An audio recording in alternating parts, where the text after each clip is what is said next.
દહેગામ ખાતે કોલેરા અને ઝાડા ઉલટીના કેસો આવતા જિલ્લા કલેક્ટરે સરકારી દવાખાને સારવાર લઈ રહેલા દર્દીઓની લીધી મુલાકાત.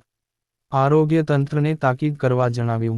ગાંધીનગર જિલ્લાના દહેગામ શહેરમાં કોલેરાના કેસો તેમ ઝાડા ઉલટીના કેસો વધી જતા સરકારી તંત્ર દ્વારા તાબડતોડ સારવાર આપવાની ચાલુ કરી દીધી છે. નગરપાલિકા તંત્ર જાગૃત બનીને તાત્કાલિક સુચારુ આયોજન ગોઠવી દીધું છે. તેવા જ સમયે જિલ્લા કલેક્ટરે ગઈકાલે સાંજે દહેગામ ખાતે સામૂહિક આરોગ્ય કેન્દ્રમાં સારવાર લઈ રહેલા દર્દીઓની મુલાકાત લઈને તેમની ખબર અંતર પૂછી હતી.